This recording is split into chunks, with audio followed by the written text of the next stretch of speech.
चार जादुई बोने।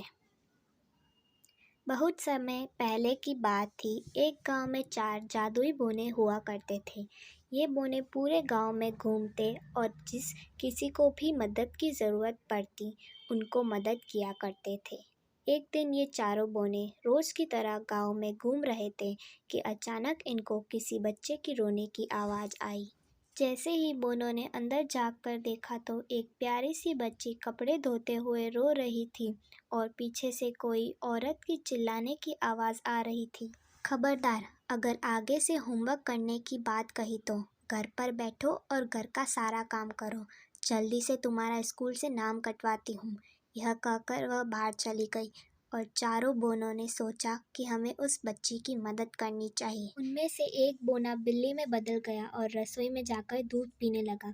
जैसे ही बच्ची ने बर्तन गिरने की आवाज़ सुनी तो उसने रसोई घर में जाकर देखा और बिल्ली से कहा, रुक जा बिल्ली, चोरी मत कर। चोरी करना गलत बात होती है। मैं तुझे अलग से दूध दे देती हूँ। अगर मेरी माँ को पता चल गया कि बिल्ली ने दूध झूठा कर दिया है तो वो मुझे क्या पता बिना सोचे क्या सज़ा देगी। यह सुनकर वह बिल्ली बोली, मुझे आज तक किसी ने ऐसा नहीं बोला। हर कोई मुझे मार भगा कर देता है। तुम बहुत नेक दिल की लड़की हो, लेकिन तुम रो क्यों रही थी?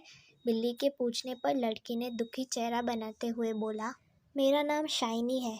यह मेरी असली माँ नहीं है, यह मेरी सौतेली माँ है। मेरे पापा अक्सर काम से बाहर रहते हैं।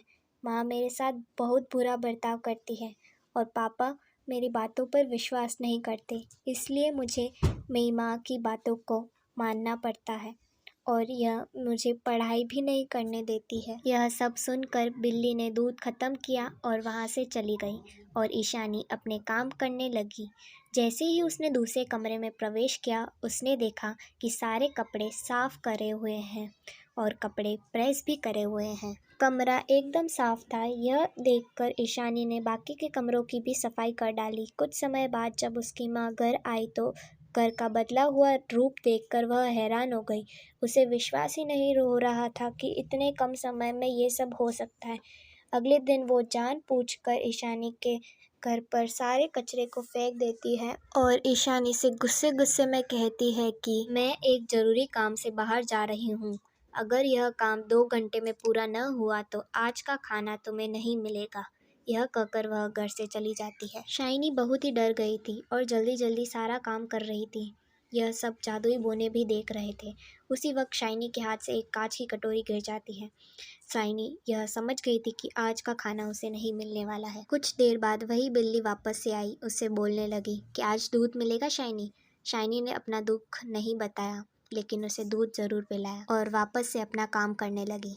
यह सब शाइनी की सौतेली माँ देख रही थी। उसने देखा कि जब वो बर्तन साफ कर रही थी तो पीछे से बोने आकर सारा काम कर रहे थे। वह सोचती है क्यों ना मैं इन बोनों को पकड़ लूँ, लेकिन जैसे ही वह घर के अंदर आती है उसे कोई नज़र नहीं आता।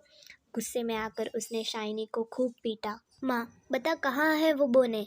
शाइनी, मुझे कुछ नहीं पता माँ, आप किसकी बात कर रही हो? मैंने एक बिल्ली को दूध पिलाया था, लेकिन उसकी माँ एक बात नहीं सुनती और शाइनी को पीटती रहती है।